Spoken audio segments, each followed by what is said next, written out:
2025년 워싱턴이 발칵 뒤집혔습니다. 백악관 국가안보회의가 비상 소집됐죠. 주제는 단 하나. 미래의 패권. 회의록 첫 줄엔 이렇게 적혀 있었습니다. 도대체 왜 전 세계가 지금 이 나라에 투자하는가? 경제 성장률 5.8%, 반도체 점유율 72%, 문화 수출액 1,200억 달러. 이건 단순한 숫자가 아닙니다. 한 세대 전만 해도 폐허였던 나라가 이제 세계의 질서를 바꾸고 있는 겁니다. 그런데 말입니다. 이건 정부의 힘이 아니라 국민의 힘이었습니다. 도대체 어떤 이유로 그들을 이렇게 긴장시킨 걸까요?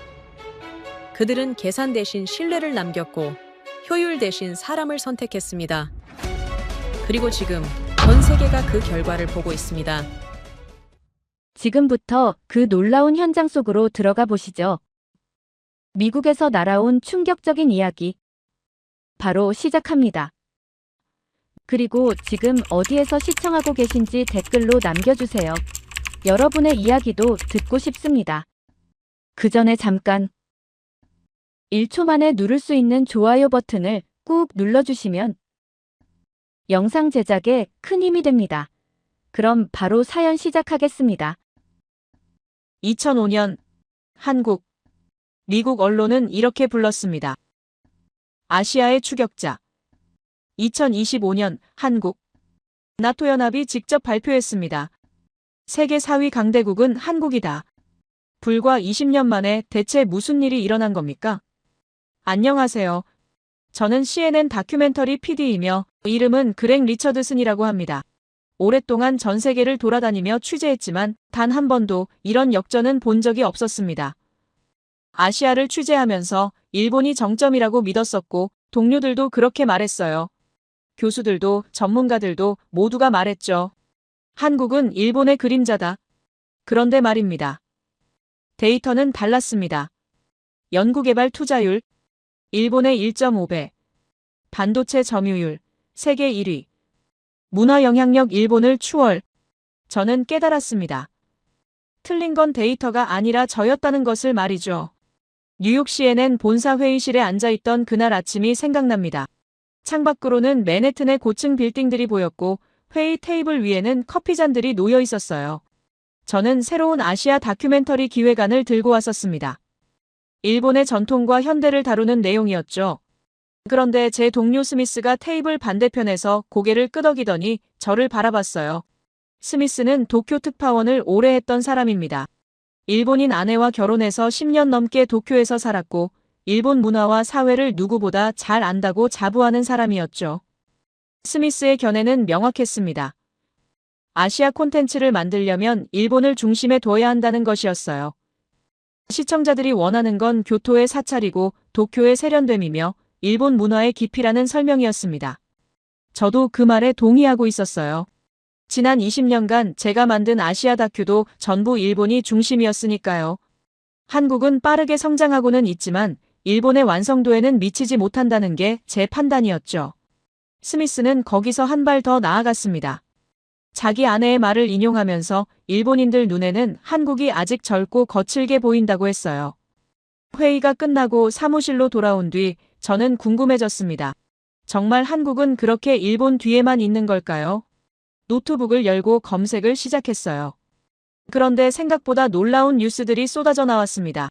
올해 미국 메이저리그 사커에 손흥민이라는 한국 선수가 합류하면서 리그 전체 시청률이 40% 가까이 올랐다는 기사가 있었어요.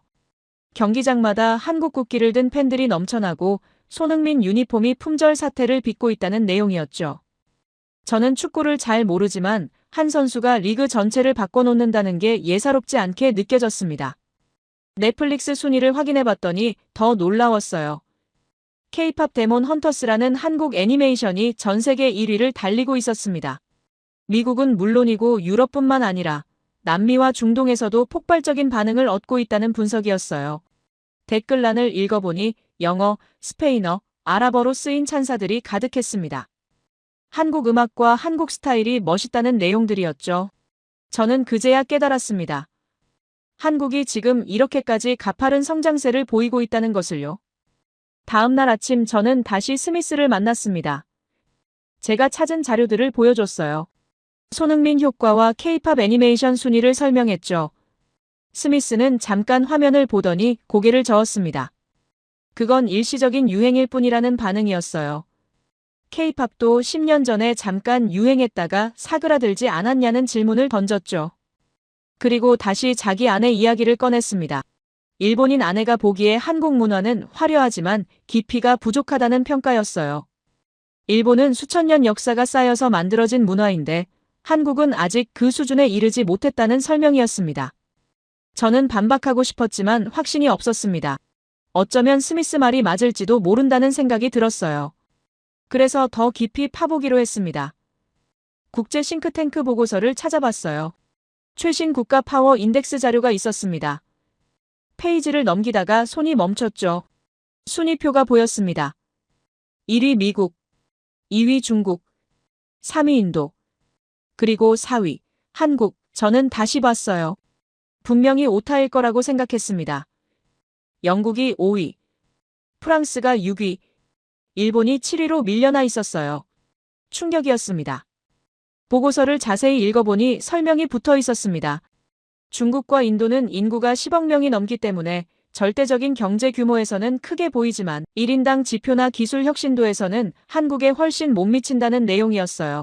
그래서 오늘날 실질적인 강대국 순위를 매긴다면 한국이 사실상 중국과 인도보다 앞선다는 분석도 있었습니다. 인구 5천만 명으로 이 정도 성과를 낸다는 게 오히려 더 놀랍다는 평가였죠. 경제 지표들을 하나씩 확인했습니다. 한국의 1인당 GDP가 3만 5천 달러를 넘어섰고 지난 5년간 꾸준히 2%대 성장을 유지하고 있었어요. 일본은 정체돼 있었습니다. 성장률이 1%도 안 되는 해가 많았고 어쩌면 마이너스로 떨어진 분기도 있었죠. 연구개발 투자 비율은 더 놀라웠습니다. 한국이 GDP 대비 거의 5%를 기술 개발에 쏟아붓고 있었어요. 일본은 3% 초반이었고 미국도 3.5% 수준이었습니다. 반도체 부문을 보는 순간 저는 의자에서 일어났어요. 삼성과 SK 하이닉스가 메모리 반도체 시장을 거의 독점하고 있었습니다. 세계 점유율이 70%를 넘었어요. 스마트폰과 컴퓨터와 서버에 들어가는 핵심 부품을 한국이 만들고 있었던 겁니다.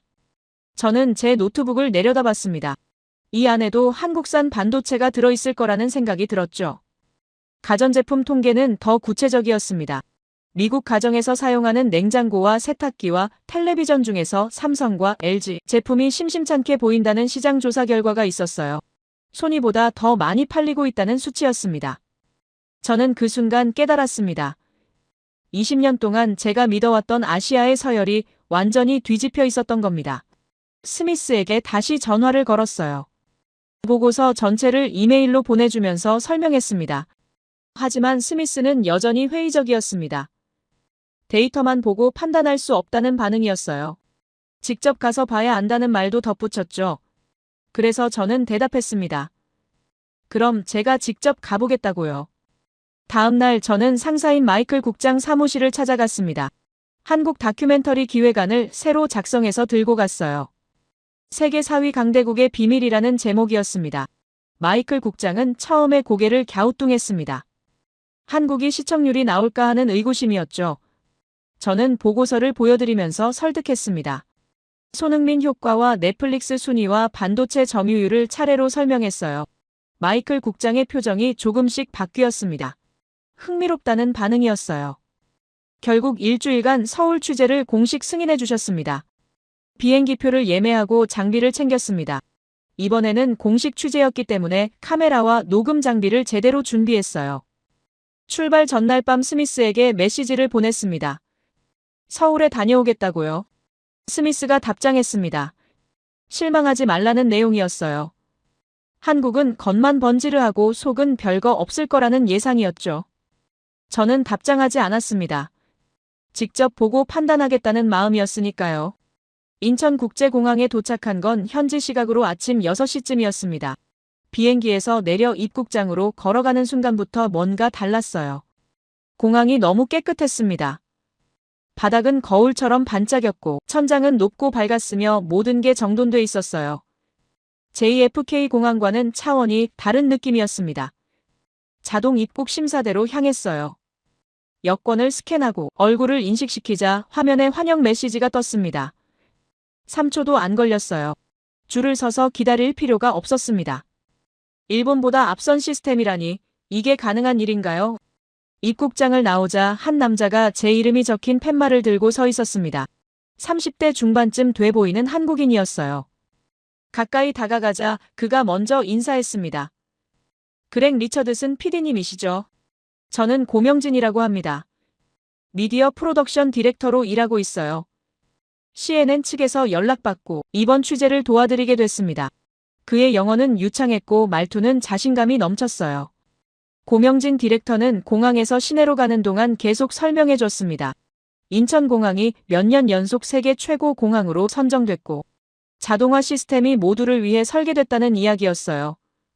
외국인이 불편하지 않도록 다국어 서비스를 강화하고 있고 장애인과 노약자를 위한 시설도 계속 개선하고 있다는 설명이었죠. 곧이어 서울역 광장에 서자 아침 공기가 상쾌하게 느껴졌습니다. 출근하는 사람들이 질서정연하게 움직이고 있었고 거리는 깨끗했으며 신호등은 정확하게 작동하고 있었어요. 고명진 팀장이 제게 말했습니다. 오늘은 상암동 디지털 미디어 시티를 보여드릴 겁니다. 거기가 한국 미디어 산업의 중심이거든요. 방송국들과 IT 기업들이 모여있는 곳이에요. 지하철로 가시겠습니까? 아니면 택시로 가시겠습니까? 저는 망설이지 않고 대답했습니다. 지하철로 가겠습니다. 도쿄에서 지하철을 타봤는데 서울은 어떤지 궁금하거든요. 서울역 지하철역으로 내려가는 입구를 찾았습니다. 계단 옆에 에스컬레이터가 있었고 그 옆에는 엘리베이터가 따로 설치돼 있었어요. 그 순간 계단을 내려가다가 한 광경을 목격했습니다. 휠체어를 탄 노인 한 분이 리프트를 이용해서 천천히 내려오고 계셨어요. 영무원이 옆에서 작동을 도와드리고 있었어요. 생각해보면 뉴욕 지하철에서는 이런 모습을 본 적이 거의 없었습니다. 엘리베이터가 있는 역도 많지 않고 있다 해도 고장난 경우가 많았거든요. 도쿄에서도 장애인 시설이 있긴 했지만 이렇게 자연스럽게 작동하는 걸 보지는 못했어요.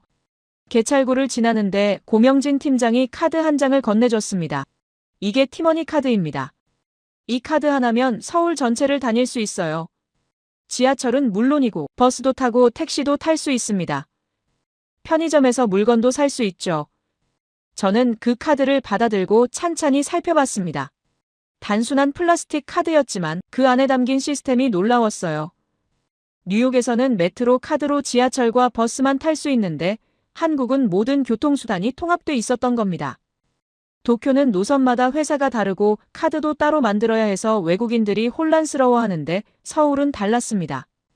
플랫폼으로 내려가는 길에 또 놀라운 점을 발견했습니다. 바닥에 점자 블록이 연속적으로 깔려 있었고 벽면에는 점자로 된 안내판이 부착돼 있었어요. 계단 손잡이에도 점자가 새겨져 있었습니다. 고명진 팀장이 말했습니다. 한국은 끊임없이 개선하고 있어요. 올해만 해도 100여 개 역에 새로운 편의 시설을 추가했다고요. 음향 신호기도 더 정확하게 작동하도록 업그레이드했고 개찰구 폭도 넓혀서 휠체어가 편하게 통과할 수 있게 만들었습니다. 저는 충격을 받았습니다. 미국이었다면 예산 문제로 몇 년씩 미뤄졌을 개선 작업들이 한국에서는 매년 진행되고 있었던 겁니다. 고명진 팀장이 천천히 설명을 해줬어요. 한국 지하철은 배차 간격이 평균 3분에서 5분입니다. 출퇴근 시간에는 2분까지 줄어들기도 해요. 그리고 이 정보는 실시간으로 정확하게 제공됩니다. 지연되면 바로 알려주고 이유도 설명해주죠. 저는 고개를 끄덕였습니다. 뉴욕은 배차 간격이 불규칙하고 전광판 정보도 부정확한 경우가 많은데 여기서는 시민들이 시스템을 신뢰할 수 있겠다는 생각이 들었어요. 정확히 2분 후에 열차가 들어왔습니다. 1초도 틀리지 않았어요. 그런데 제가 더 놀란 건 따로 있었습니다. 플랫폼과 열차 사이에 유리문이 설치돼 있었던 겁니다. 스크린도어였어요. 열차가 정확히 멈춰서자 플랫폼의 문과 열차의 문이 동시에 열렸습니다. 사람들은 안전하게 승하차할 수 있었고 플랫폼에서 떨어질 위험이 전혀 없었어요. 저는 고명진 팀장을 바라봤습니다. 이게 모든 역에 다 설치돼 있나요? 고명진 팀장이 대답했습니다. 네, 서울 지하철 전 노선에 스크린도어가 설치돼 있습니다. 안전을 최우선으로 생각하니까요. 열차 안으로 들어가자 깨끗하고 시원한 공기가 느껴졌습니다. 에어컨이 적절하게 작동하고 있었고 좌석도 청결했으며 창문은 투명하게 닫혀 있었어요. 천장에는 노선도가 크게 표시돼 있었고 역마다 번호가 매겨져 있었습니다. 4호선 4236번 디지털 미디어 시티역이라는 표시가 보였어요. 한국어 밑에는 영어와 중국어와 일본어가 함께 적혀 있었습니다. 고명진 팀장이 설명했습니다. 한국은 외국인들이 쉽게 여행할 수 있도록 시스템을 만들었어요. 역마다 번호를 부여해서 한국어를 몰라도 숫자만 보고 찾아갈 수 있게 했죠. 열차가 달리는 동안 저는 주변을 계속 관찰했습니다. 지하 터널 아닌데도 휴대폰 신호가 완벽하게 잡혔어요. 와이파이도 연결됐습니다. 승객들은 스마트폰으로 영상을 보거나 메시지를 주고받고 있었어요. 끊김없이 매끄럽게 작동하고 있었습니다. 뉴욕 지하철은 터널에서 신호가 완전히 끊기는데 서울은 말도 안 되는 수준으로 통신 인프라가 구축돼 있었던 겁니다. 차내 방송이 나왔습니다. 한국어로 먼저 안내한 후 영어로 같은 내용을 반복했어요. 다음 역은 디지털 미디어 시티 4호선과 공항철도 환승역입니다. 내리실 문은 왼쪽입니다. 발음도 자연스러웠고 속도도 적절했습니다. 일본 지하철 영어 방송은 기계적이고 빠르게 지나가서 알아듣기 어려운데 한국은 천천히 명확하게 안내하고 있었어요. 역에 도착하기 전에 저는 고명진 팀장에게 물었습니다. 한국은 언제부터 이렇게 시스템을 잘 갖췄나요? 고명진 팀장이 잠시 생각하더니 대답했습니다. 과거에는 한국도 부족한 점이 많았어요. 하지만 꾸준히 개선해 왔습니다. 시민들의 불편함을 듣고 하나씩 고쳐나갔죠. 스크린도어도 처음부터 있었던 게 아니에요. 사고가 발생하자 바로 설치하기 시작했고 몇 년 만에 전 노선에 완료했습니다. 열차가 천천히 속도를 줄이며 디지털 미디어 시티역에 도착했습니다. 문이 열리기 전에 저는 생각했어요. 이 시스템이 상상 그 이상으로 완벽하다는 것을요. 교통카드 하나로 모든 교통수단을 이용할 수 있고 실시간 정보가 정확하게 제공되며 안전시설이 완벽하게 갖춰져 있고 외국인도 쉽게 이용할 수 있는 구조, 이게 세계를 이끄는 교통 시스템이었습니다. 플랫폼에 내려서 환승 안내판을 봤습니다. 화살표와 색깔로 명확하게 표시돼 있었고 거리도 함께 적혀 있었어요. 100m, 5분 소요, 이런 식으로요. 에스컬레이터와 엘리베이터 위치도 표시돼 있었습니다. 저는 강력하게 느꼈습니다. 이 나라는 시민을 배려하는 시스템을 만드는데 진심이라는 것을요. 단순히 교통수단을 제공하는 게 아니라 누구나 편하게 이동할 수 있도록 설계하고 있었던 겁니다. 디지털 미디어 시티에 도착해서 거리를 걷는데 햇살이 따뜻하게 내리쬐었습니다. 고층 건물들 사이로 깔끔하게 정돈된 도로가 이어졌고 보도에는 가로수들이 줄지어 서 있었어요. 사람들은 여유롭게 걸어가고 있었고 차들은 조용히 지나갔으며 어디에서도 혼란스러운 모습은 보이지 않았습니다. 고명진 팀장이 앞쪽을 가리키며 말했습니다. 이 지역은 10년 전에 개발됐어요. 미디어와 IT 기업들을 한 곳에 모아서 시너지를 만들자는 계획이었죠. 지금은 한국 콘텐츠 산업의 심장이 됐습니다. 걷다가 한 건물 앞에서 멈췄습니다. 1층에 유리창으로 된 가게가 보였어요. 안을 들여다보니 세탁기들이 줄지어 놓여 있었고 사람은 한 명도 없었습니다. 무인 세탁소였어요. 입구에는 이용 방법이 한국어와 영어로 적혀 있었고 결제는 카드나 QR코드로 할 수 있다는 안내가 붙어 있었죠. 저는 고명진 팀장을 바라봤습니다.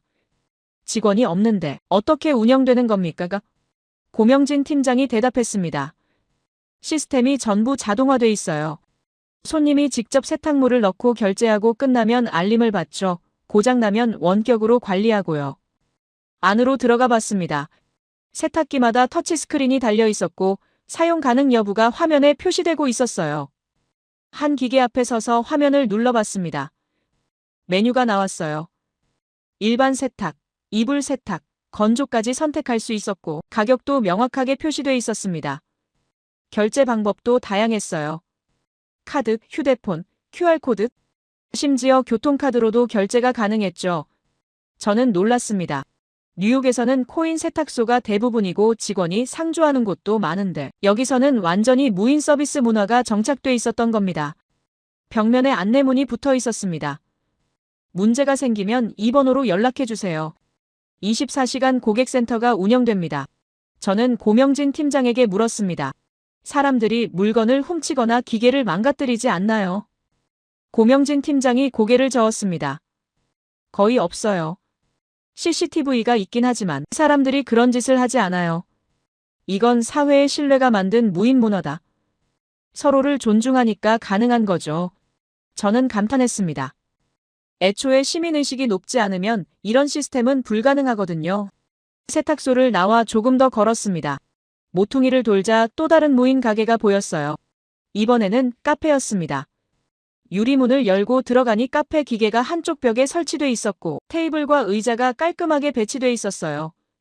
손님은 3명 정도 앉아 있었는데 모두 조용히 노트북을 하거나 책을 읽고 있었습니다. 직원은 역시 없었어요. 저는 카페 기계 앞으로 갔습니다. 터치스크린에 메뉴가 떠 있었고 사진과 함께 가격이 표시돼 있었어요. 아메리카노를 선택했습니다. 얼음 유무를 물어봤고 사이즈도 고를 수 있었어요. 결제 화면이 나왔습니다. 카드를 갖다 대니 결제가 완료됐고 기계가 커피를 만들기 시작했어요. 원두를 갈고 물을 내리는 소리가 들렸습니다. 1분도 안 돼서 커피가 나왔어요. 컵을 받아들고 한 모금 마셔봤습니다. 맛이 좋았어요. 바리스타가 만든 것처럼 풍미가 살아있었죠. 고명진 팀장이 설명했습니다. 이 기계는 최신형이에요. 원두를 즉석에서 갈아서 내리니까 맛이 좋을 수밖에 없죠. 테이블에 앉아 주변을 관찰했습니다. 손님들이 커피를 마시고 나면 스스로 컵을 분리수거함에 버리고 있었어요. 테이블을 깨끗하게 정리하고 가는 모습도 보였습니다. 아무도 지시하지 않았는데 자발적으로 하고 있었어요. 저는 생각했습니다. 방향이 올바르게 설정돼 있다는 것을요. 기술이 사람을 대체하는 게 아니라 삶을 편하게 만드는 도구로 사용되고 있었고 시민들은 그 시스템을 존중하며 함께 유지하고 있었던 겁니다. 저는 역동적인 변화라고 느꼈습니다. 단순히 기술을 도입하는 걸 넘어서 사회 전체가 그 기술을 받아들이고 활용하고 있었던 겁니다. 뉴욕에서도 무인 시스템이 있긴 하지만 고장이 잦고 사용법이 복잡하며 사람들이 불편해하는 경우가 많아요. 하지만 서울은 달랐습니다. 효율이 일상화된 도시였어요. 기술이 자연스럽게 생활 속에 녹아들어 있었고 사람들은 그걸 당연하게 여기고 있었죠.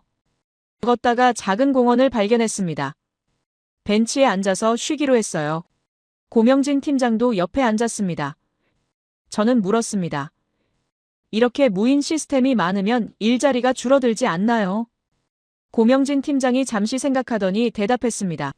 그런 우려도 있었어요. 하지만 실제로는 다른 일자리가 생겼습니다. 기계를 관리하고 유지보수하는 사람들이 필요하고 새로운 서비스를 개발하는 사람들도 필요하거든요. 불필요한 노동이 사라지고 삶의 품격이 남았다는 게 더 정확한 표현일 거예요. 시간이 늦어서 우리는 지하철역으로 향했습니다. 플랫폼에서 열차를 기다리며 저는 노트를 꺼냈습니다. 오늘 본 것들을 정리하고 싶었어요. 한국은 기술 강국일 뿐만 아니라 신뢰 사회였고 배려 문화가 살아있는 나라였으며 끊임없이 발전하는 도시였습니다. 저는 펜을 들고 적었습니다. 서울은 미래를 보여주는 도시다. 호텔 방으로 돌아온 건 저녁 9시쯤이었습니다.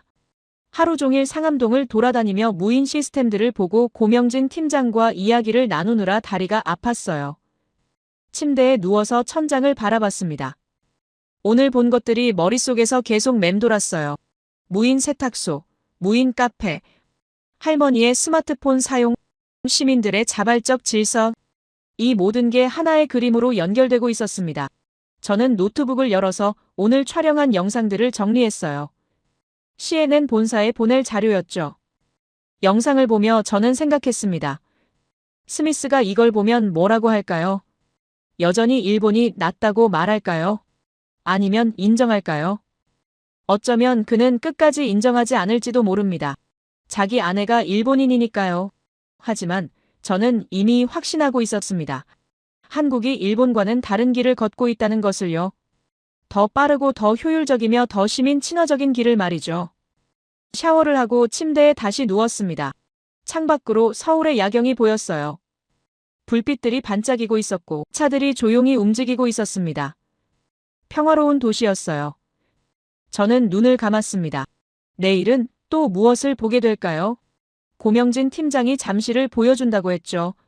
석촌호수와 롯데월드타워를 간다고 했습니다. 기대되는 마음으로 잠이 들었어요.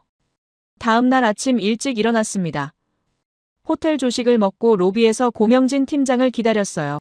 정확히 9시에 그가 나타났습니다. 오늘도 좋은 날씨네요. 잠실 가시죠. 우리는 다시 지하철을 탔습니다. 이번에는 2호선이었어요. 초록색 노선이었죠. 지하철 안에서 고명진 팀장이 설명했습니다. 잠실은 서울 동쪽에 있는 지역이에요. 올림픽 공원도 있고 롯데월드타워도 있죠. 석촌호수는 타워 바로 옆에 있는 호수입니다. 산책하기 정말 좋은 곳이에요. 잠실역에 도착해서 지상으로 올라왔습니다. 넓은 광장이 펼쳐졌고 사람들이 여유롭게 걸어다니고 있었어요. 고명진 팀장이 앞쪽을 가리켰습니다.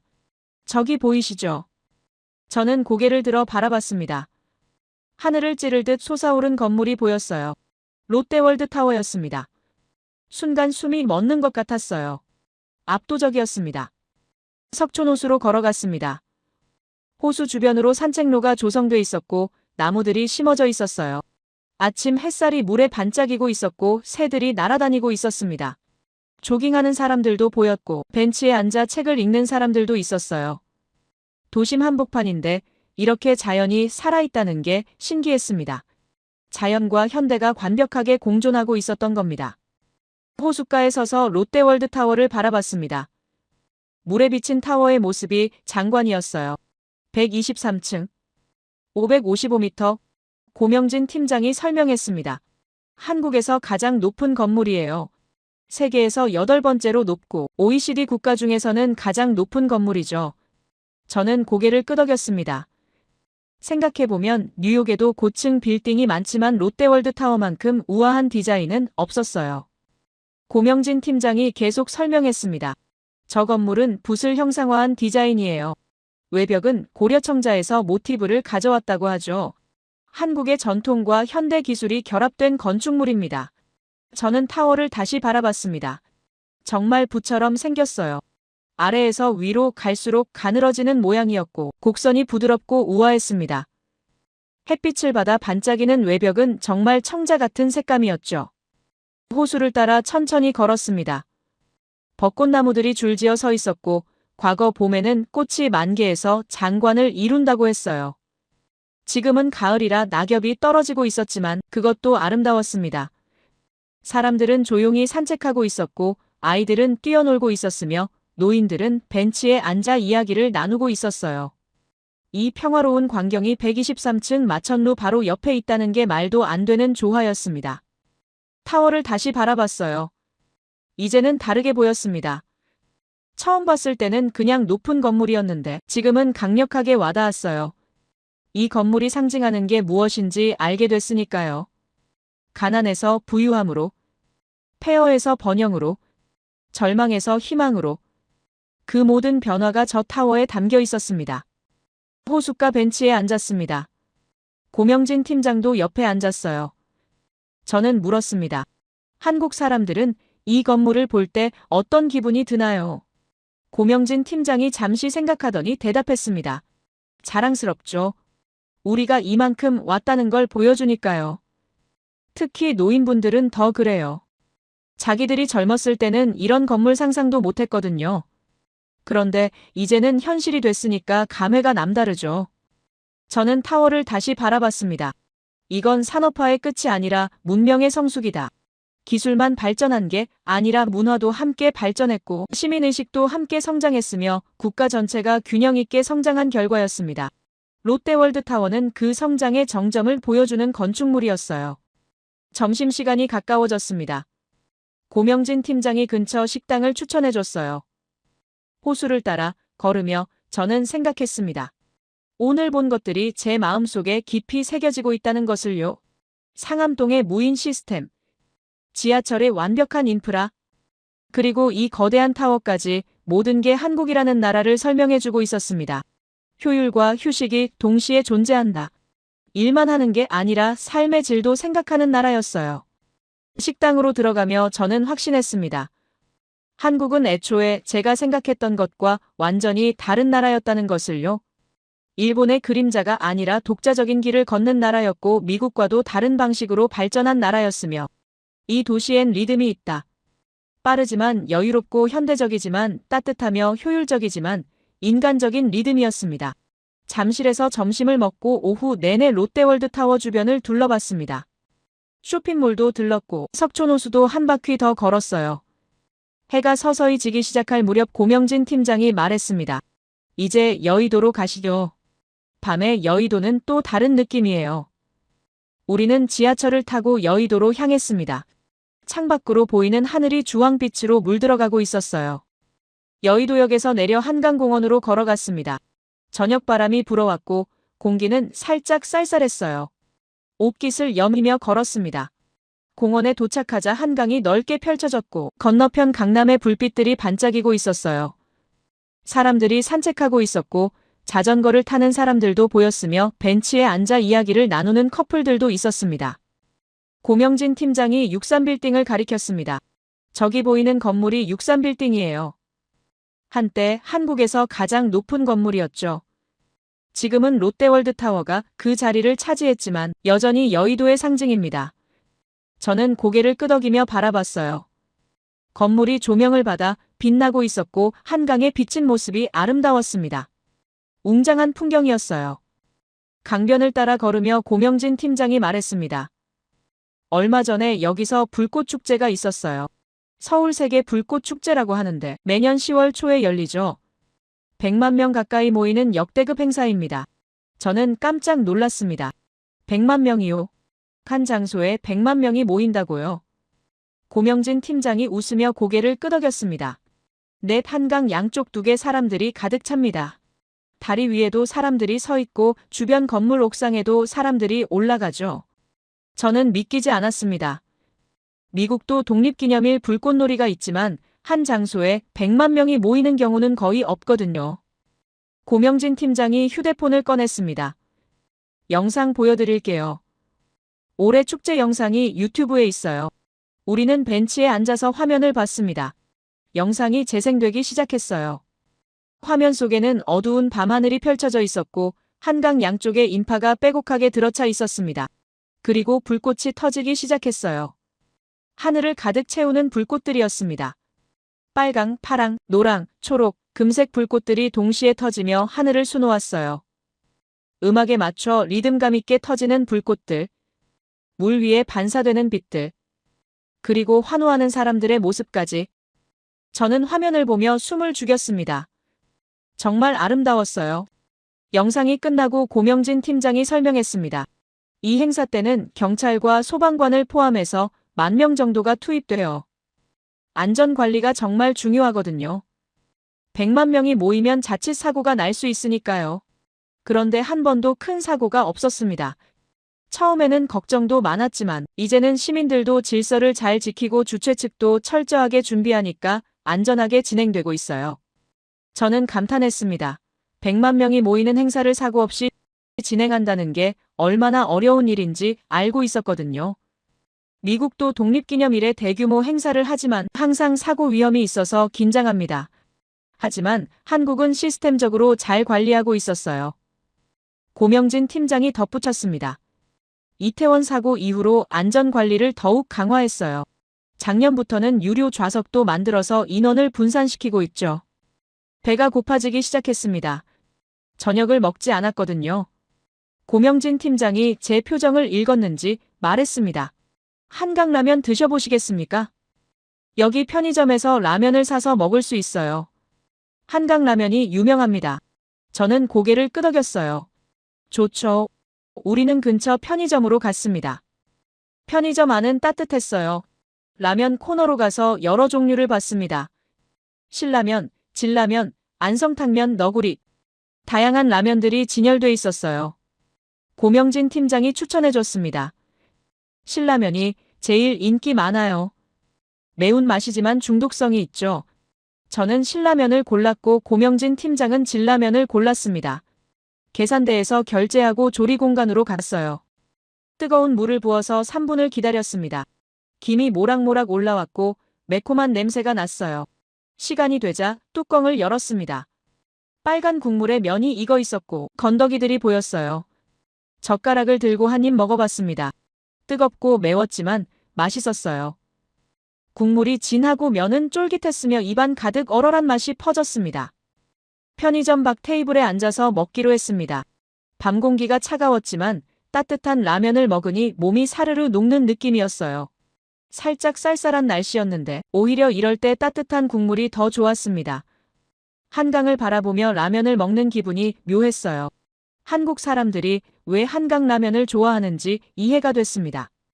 고명진 팀장이 말했습니다. 한강 라면은 한국 사람들의 소울푸드예요. 저렴하고 간단하지만 행복을 주죠. 특히 밤에 친구들이나 연인과 함께 먹으면 더 맛있습니다. 저는 고개를 끄덕이며 국물을 마셨어요. 정말 따뜻하고 위로가 되는 음식이었습니다. 설명이 쏙쏙 들어오는 맛이었죠. 라면을 다 먹고 조금 더 걸었습니다. 강변을 따라 포장마차들이 보였어요. 작은 천막 형태의 가게들이 줄지어 있었고 사람들이 앉아서 음식을 먹고 있었습니다. 연기가 피어오르고 있었고 음식 냄새가 코를 자극했어요. 고명진 팀장이 가리켰습니다. 포장마차도 한국 문화예요. 저렴한 가격의 술과 안주를 파는 곳이죠. 떡볶이가 유명합니다. 한 포장마차 앞에 섰습니다. 할머니 한 분이 운영하고 계셨어요. 70대쯤 돼 보이셨는데 능숙하게 떡볶이를 볶고 계셨어요. 빨간 양념에 떡과 어묵이 끓고 있었고 김이 모락모락 올라왔습니다. 냄새가 정말 좋았어요. 매콤하면서도 달콤한 향이었죠. 고명진 팀장이 주문했습니다.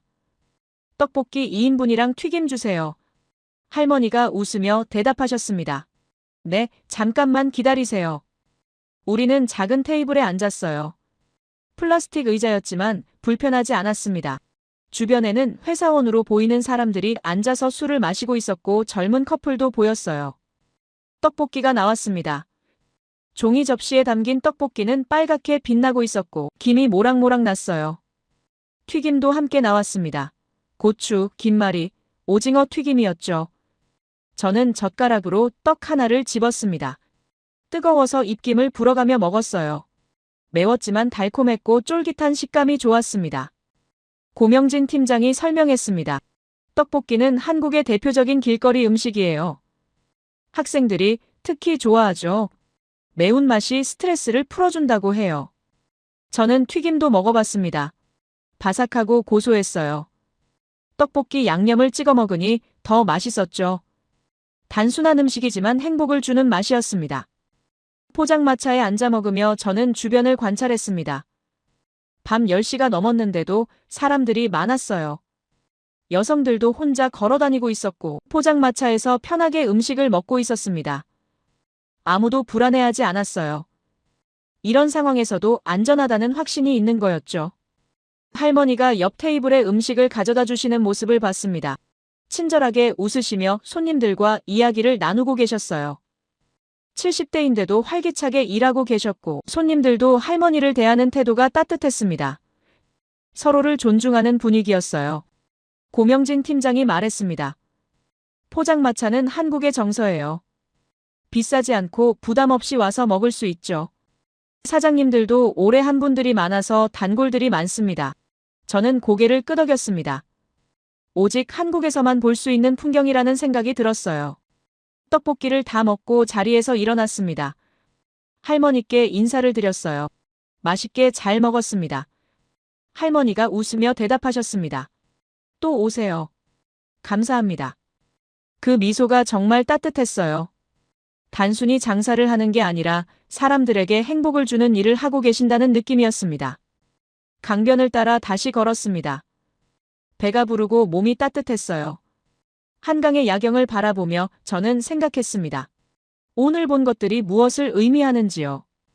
불꽃축제는 단순한 행사가 아니었습니다.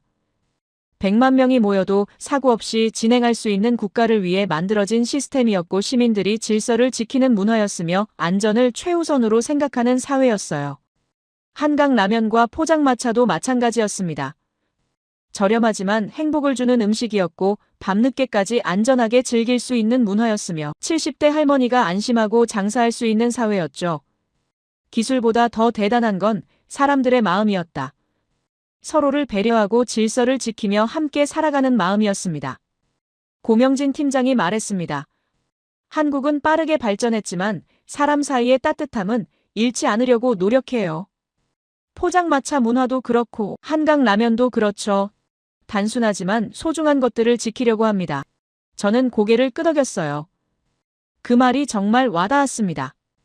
63빌딩 쪽으로 걸어가며 저는 뒤를 돌아봤습니다. 한강이 조용히 흐르고 있었고 불빛들이 물에 반사되고 있었어요.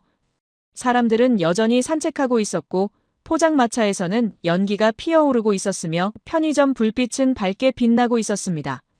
평화로운 밤이었어요. 저는 확신했습니다. 이건 사회적 신뢰의 완성형이다. 시민들이 시스템을 믿고 시스템은 시민들을 옹호하며 모두가 함께 안전하고 행복한 사회를 만들어가고 있었던 겁니다. 100만 명이 모이는 불꽃축제를 사고 없이 진행하고 밤늦게까지 포장마차가 영업하며 70대 할머니가 혼자서 장사하는 것.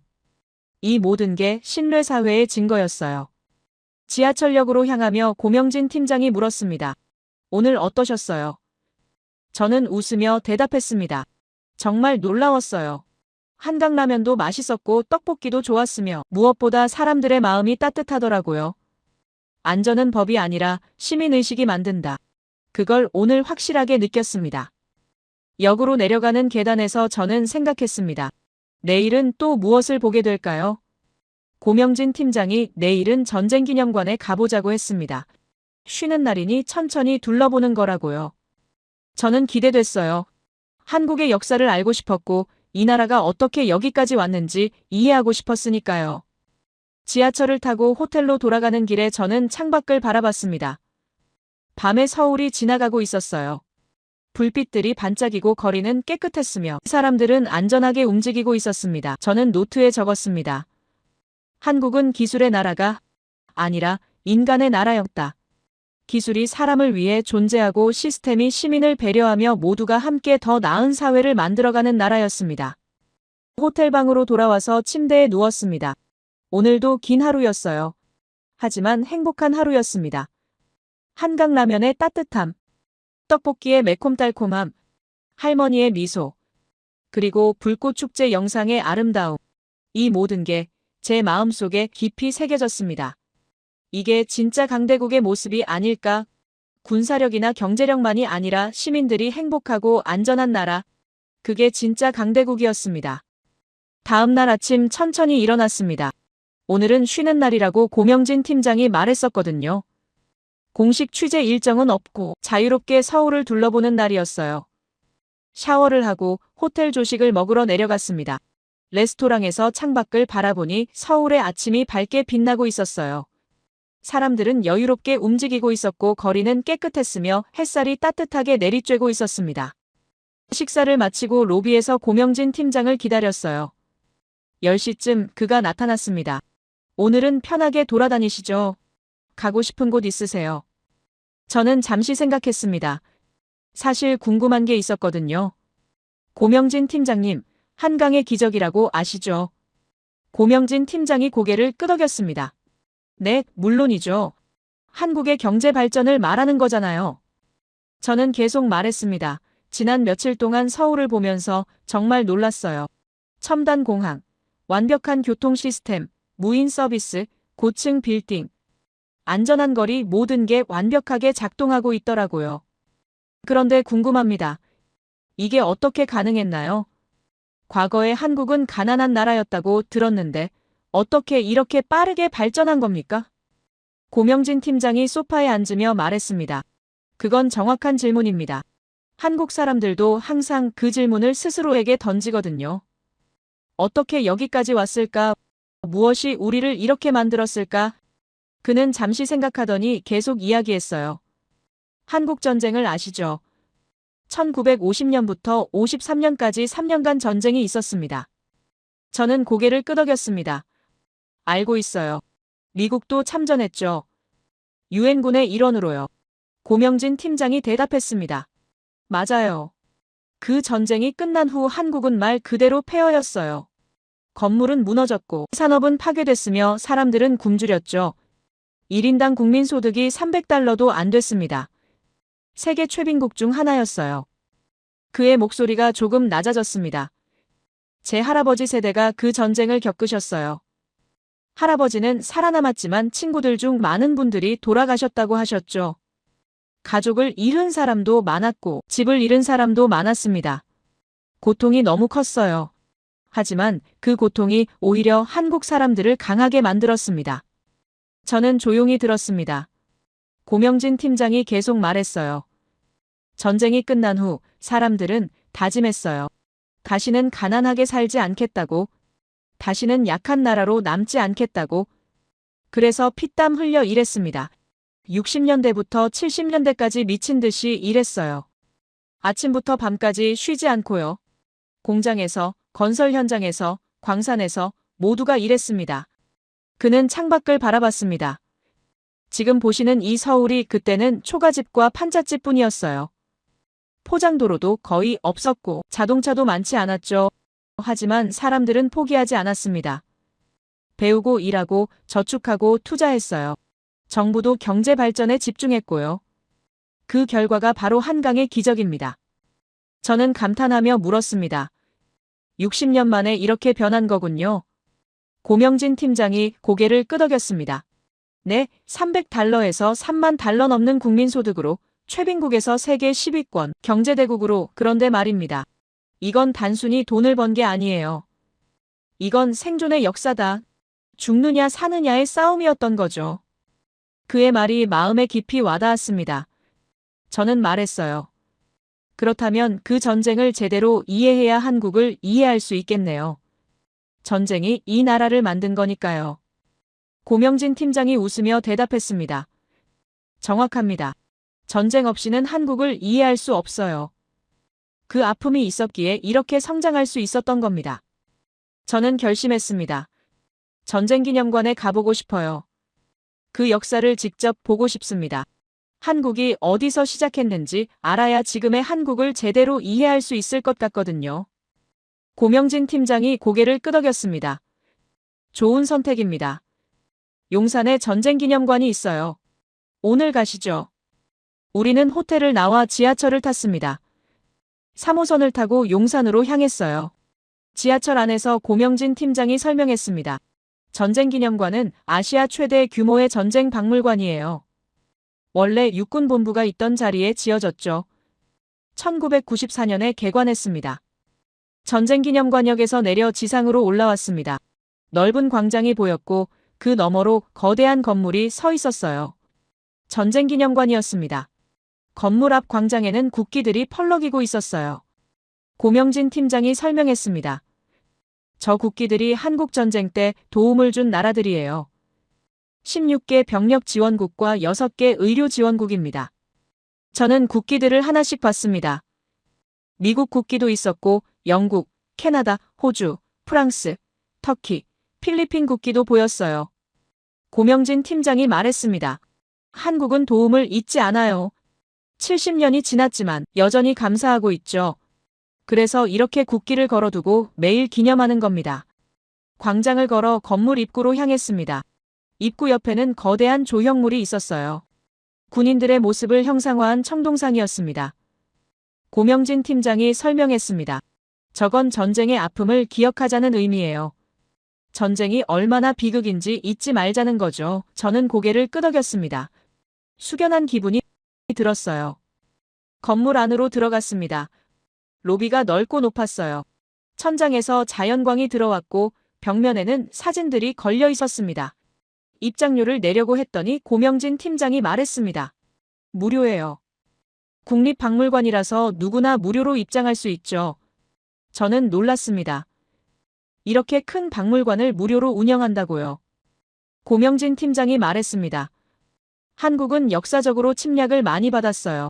중국에서도 오고 일본에서도 왔죠. 그래서 항상 싸워야 했습니다. 생존을 위해서요. 저는 전시물들을 보며 생각했습니다. 이 나라는 애초에 쉽게 살 수 없는 위치에 있었구나. 다음 전시실로 이동했습니다. 일제강점기 전시실이었어요. 1910년부터 45년까지 35년간 일본의 지배를 받았다는 설명이 있었습니다. 사진들이 걸려 있었는데 가슴이 아팠어요. 강제징용당하는 사람들, 위안부로 끌려가는 여성들, 독립운동가들이 고문받는 장면들, 모든 게 고통의 기록이었습니다. 벤치에 앉아서 쉬었습니다. 오전 내내 전시실을 둘러보니 다리가 아팠어요. 고명진 팀장이 물을 건네주며 말했습니다. 어떠세요? 저는 잠시 생각한 후 대답했습니다. 압도됐어요. 한국이 겪은 고통이 이렇게 컸는지 몰랐습니다. 그리고 그 고통에서 지금의 한국이 만들어졌다는 게 놀라워요. 고명진 팀장이 고개를 끄덕였습니다. 맞아요. 전쟁이 한국을 만들었습니다. 폐허가 원동력이 됐다. 다시는 가난하지 않겠다는 결심, 다시는 약하지 않겠다는 의지, 그게 지난 70년을 이끌어온 힘이에요. 저는 야외 전시장을 둘러봤습니다. 탱크와 전투기들이 햇빛을 받아 반짝이고 있었어요. 저는 확신했습니다. 한국은 기적의 나라가 아니라 의지의 나라였다. 운이 좋아서 발전한 게 아니라 피땀 흘려 일해서 발전한 거였고 외부의 도움만으로 성장한 게 아니라 스스로의 힘으로 일어선 거였습니다. 전쟁기념관이 보여주는 건 단순한 역사가 아니었어요. 생존의 기록이었습니다. 전쟁기념관을 나와 근처 공원을 걷기로 했습니다. 오후 햇살이 따뜻했고 바람이 살랑살랑 불어왔어요.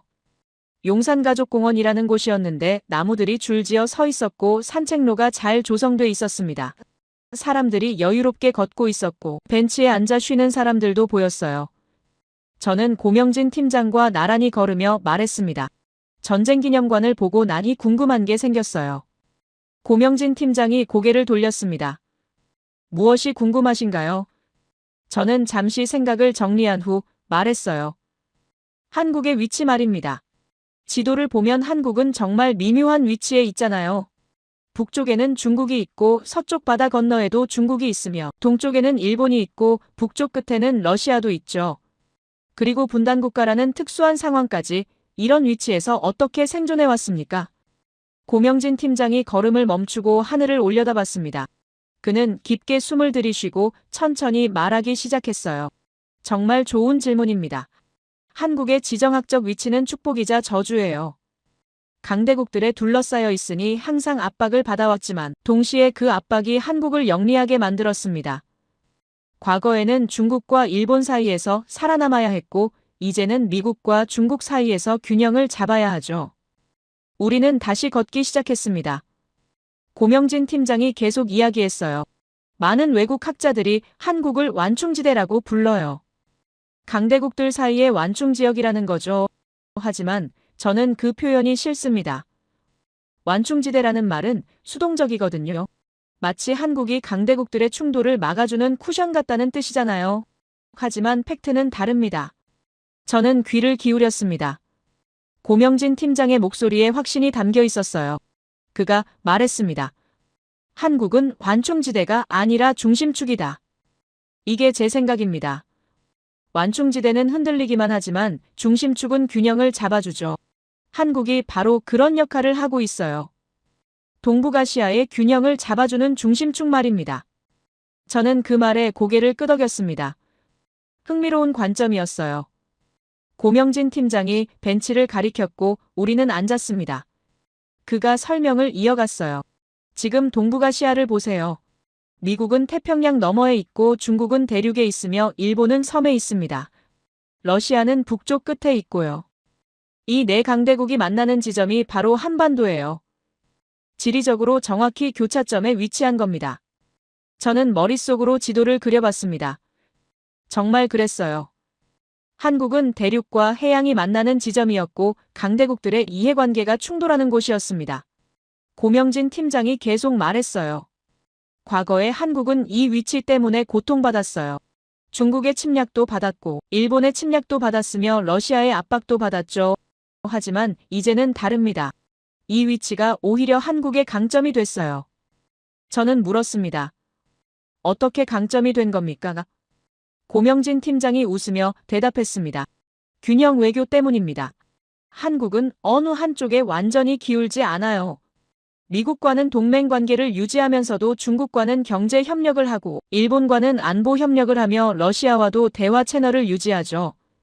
이게 쉬운 일이 아닙니다. 하지만 한국은 수천 년간 이런 환경에서 살아왔기 때문에 익숙해요. 저는 감탄했습니다. 정말 고난도 외교였어요. 고명진 팀장이 덧붙였습니다.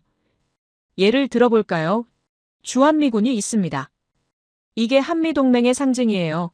하지만 동시에 한국은 중국 최대 무역 상대국 중 하나입니다. 중국 입장에서는 불편할 수 있죠. 미국 군대가 있는 나라와 이렇게 많이 교역한다는 게요. 하지만 한국은 이 균형을 유지하고 있어요. 저는 고개를 끄덕였습니다. 복잡한 줄타기였어요. 고명진 팀장이 계속 설명했습니다. 그리고 일본과의 관계도 있습니다. 역사 문제로 감정이 좋지 않지만 북한 위협 때문에 협력해야 하는 상황이에요. 한국은 이 모든 관계를 동시에 관리하고 있습니다. 어느 하나도 포기할 수 없으니까요. 생존 전략이죠. 우리는 다시 일어나 걷기 시작했습니다. 공원길을 따라 천천히 걸으며 고명진 팀장이 말했어요. 미국은 한국을 동맹국으로 봅니다. 중국 견제의 핵심 파트너죠. 중국은 한국을 경제 파트너로 봐요. 그리고 문화적으로도 가까운 나라로 생각하고요. 일본은 한국을 안보 협력 대상으로 보면서도 경쟁 상대로도 봅니다. 러시아는 한국을 대화 창구로 활용하려고 하고요. 저는 물었습니다. 그러면 한국은 이 모든 나라들 사이에서 어떻게 자기 정체성을 유지합니까? 어느 쪽으로도 쏠리지 않으면서 말이에요. 고명진 팀장이 미소 지으며 대답했습니다. 그게 바로 한국의 능력입니다. 경제와 기술로 독립성을 확보했어요. 반도체를 보세요. 미국도 한국 반도체가 필요하고 중국도 필요하며 일본도 필요합니다. 한국이 없으면 글로벌 공급망이 흔들려요. 저는 놀랐습니다. 정말 전략적 자산이었어요. 고명진 팀장이 계속 말했습니다. 방산도 마찬가지예요. 한국 무기가 폴란드와 루마니아에 수출되면서 나토의 일원이 됐죠. 미국조차 한국 무기를 주목하고 있어요. 가성비가 뛰어나고 납기를 지키니까요. 이게 다 전략입니다. 군사적으로도 경제적으로도 없어서는 안 될 나라가 되는 거죠. 길 옆 카페가 보였습니다. 우리는 들어가서 커피를 주문했어요. 창가 자리에 앉아 밖을 바라보며 저는 생각했습니다. 한국의 외교 전략이 얼마나 정교한지를요. 고명진 팀장이 커피를 마시며 말했습니다. 그런데 가장 어려운 문제가 하나 있어요. 북한입니다. 분단국가라는 특수한 상황 때문에 한국은 항상 안보 위협 속에 살고 있죠. 저는 고개를 끄덕였습니다. 북한의 핵무장 문제를 알고 있었거든요. 고명진 팀장이 설명했습니다. 북한은 핵을 가지고 있어요. 이게 한국에게는 실존적 위협입니다. 그래서 주한미군이 필요한 거고 한미동맹이 중요한 거예요. 하지만 동시에 중국과의 관계도 중요합니다. 중국이 북한의 영향력을 가지고 있으니까요. 저는 물었습니다. 그러면 중국과 미국 사이에서 완전히 끼인 거 아닙니까? 고명진 팀장이 고개를 저었습니다. 끼인 게 아니라 연결하는 겁니다. 한국은 미국과 중국이 대화할 수 있는 통로가 될 수 있어요. 완전히 한쪽 편을 들지 않기 때문에 양쪽 모두와 이야기할 수 있죠. 이게 중심축의 역할입니다. 커피를 다 마시고 밖으로 나왔습니다. 해가 서서히 지고 있었어요. 우리는 한강 쪽으로 걸어갔습니다. 강변에 도착하자 석양이 물에 반사되며 아름다운 풍경을 만들고 있었어요. 고명진 팀장이 한강을 바라보며 말했습니다. 이 강이 한국의 역사를 지켜봤어요. 전쟁도 봤고 가난도 봤으며 발전도 지켜봤죠. 그리고 외교도 지켜봤습니다. 저는 강을 바라봤습니다. 고명진 팀장이 계속 말했어요. 한국은 역사적으로 항상 강대국들 사이에 있었어요. 그래서 생존 방법을 배웠습니다. 어느 한쪽에 완전히 의존하지 않고 모든 쪽과 관계를 유지하며 자기 힘을 키우는 것. 이게 한국의 생존 전략이었어요. 1000년 동안 이렇게 살아왔고 앞으로도 이렇게 살아갈 겁니다. 저는 그 말에 깊이 공감했습니다. 한국은 약한 나라가 아니었어요. 교묘하고 영리한 나라였습니다. 강대국들 사이에서 줄타기를 하면서도 자기 이익을 챙기고 독립성을 유지하며 성장해온 나라였죠. 고명진 팀장이 말했습니다. 미국은 한국을 자기 편이라고 생각하고 중국은 한국이 중립적이라고 보며 일본은 한국을 경쟁자로 봅니다. 모두 다르게 보는 거죠. 이게 한국의 전략이에요. 저는 물었습니다. 그런데 이런 균형 외교가 계속 가능합니까? 미국과 중국의 갈등이 심해지면 결국 선택해야 하는 거 아닙니까? 고명진 pak장이 잠시 생각하더니 대답했습니다. 쉽지 않죠. 하지만 한국은 방법을 찾을 겁니다. 항상 그래왔으니까요. 경제와 기술로 협상력을 높이고 외교로 공간을 만들며 시간을 벌 거예요. 그리고 궁극적으로는 통일을 통해 이 문제를 해결하려고 하죠. 통일이라는 말에 저는 고개를 들었습니다. 고명진 팀장이 설명했습니다. 남북 통일이 되면 한국은 더 이상 분단 국가가 아니에요. 대륙과 연결되고 인구도 늘어나며 시장도 커집니다. 그러면 지정학적 위치가 완전히 달라져요. 완충지대가 아니라 진짜 중심축이 되는 거죠. 육로로 중국과 러시아로 갈 수 있고 바다로는 일본과 미국으로 갈 수 있습니다. 저는 상상해봤습니다.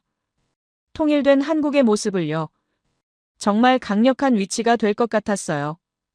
고명진 팀장이 말했습니다. 물론 통일은 쉽지 않습니다. 북한 문제도 있고 주변국 이해관계도 있죠. 하지만 한국은 포기하지 않아요. 언젠가는 이룰 거라고 믿습니다. 그리고 그때가 되면 동북아시아의 판도가 완전히 바뀔 겁니다. 해가 완전히 지고 있었습니다. 강변의 불빛들이 하나둘 켜지기 시작했어요. 저는 고명진 팀장을 바라봤습니다. 오늘 정말 많이 배웠어요. 한국이 단순히 운이 좋아서 여기까지 온 게 아니라는 걸 알았습니다. 지정학적 위치를 전략적으로 활용하고 균형 외교를 펼치며 경제와 기술로 협상력을 확보한 결과였어요. 고명진 팀장이 웃으며 말했습니다. 이제는 세계가 한국을 주목합니다. 단순히 경제 규모 때문만이 아니에요. 한국이 동북아시아에서 어떤 역할을 하느냐에 따라 지역 전체의 안정이 달라지니까요. 미국도 중국도 일본도 모두 한국의 선택을 지켜보고 있습니다. 그만큼 중요한 나라가 된 거죠. 우리는 지하철역으로 걸어갔습니다. 길을 걸으며 저는 생각했어요. 한국이라는 나라가 얼마나 복잡하고 정교한 외교를 펼치고 있는지를요. 강대국들 사이에서 줄타기를 하면서도 자기 색깔을 잃지 않고 독립성을 유지하며 성장해온 나라였습니다. 이건 아무나 할 수 있는 게 아니다. 수천 년간 이런 환경에서 살아온 경험과 지혜가 필요한 일이었어요. 지하철을 타고 호텔로 돌아가는 길에 저는 창밖을 바라봤습니다. 서울의 야경이 지나가고 있었어요. 불빛들이 반짝이고 있었고 도시는 살아 움직이고 있었습니다. 저는 확신했습니다. 한국은 완충지대가 아니라 중심축이다. 동북아시아의 균형을 잡아주는 핵심 국가였고 앞으로도 그 역할을 계속할 나라였습니다. 호텔방으로 돌아와 노트를 펼쳤습니다. 오늘의 깨달음을 정리하고 싶었어요. 한국의 지정학적 위치, 균형 외교 전략, 경제와 기술을 통한 협상력 확보, 방산 수출을 통한 영향력 확대. 이 모든 것이 계산된 전략이었습니다. 우연이 아니라 의도였고 운이 아니라 노력이었으며 수동적 적응이 아니라 능동적 생존이었어요. 저는 펜을 들고 적었습니다. 한국의 힘은 위치가 아니라 전략에서 나온다. 강대국들 사이에 있다는 것은 약점이 아니라 기회였고 완충지대가 아니라 중심축으로 기능할 수 있는 가능성이었습니다. 한국은 그 가능성을 현실로 만들었어요. 그리고 이제는 그 누구도 한국을 무시할 수 없게 됐습니다. 침대에 누워 천장을 바라봤습니다. 내일이면 일주일 일정이 끝나고 미국으로 돌아가야 했어요. 마지막 날인 만큼 뭔가 특별한 걸 보고 싶었습니다. 고명진 팀장이 내일은 인천으로 가자고 했었죠. 공항 가기 전에 인천 바닷가를 보고 바지락 칼국수를 먹자고요. 저는 기대됐습니다. 마지막 날은 어떤 깨달음을 줄까요? 마지막 날 아침이 밝았습니다. 호텔 창문을 열자 서울의 공기가 들어왔어요. 시간들이 정말 빠르게 지나갔습니다. 가방을 싸면서 저는 생각했어요. 이 도시를 떠나기가 아쉽다는 것을요. 체크아웃을 하고 로비에서 고명진 팀장을 기다렸습니다. 그가 나타났을 때 옆에 차 한 대가 서 있었어요. 고명진 팀장이 운전대를 잡으며 말했습니다. 공항 가기 전에 꼭 들러야 할 곳이 있어요. 인천 바닷가 근처인데 거기서 바지락 칼국수를 드셔보셔야 합니다. 서울을 떠나기 전 마지막 식사로 딱 좋죠. 저는 고개를 끄덕였습니다. 40분쯤 달렸을까요? 바다가 보이기 시작했습니다. 인천 앞바다였어요. 푸른 물결이 햇빛을 받아 반짝이고 있었고 갈매기들이 날아다니고 있었습니다. 고명진 팀장이 차를 작은 골목으로 몰았어요. 좁은 길을 따라 들어가니 오래된 주택가가 나타났습니다. 낡았지만 정겨운 느낌의 동네였어요. 한 작은 식당 앞에 차를 세웠습니다.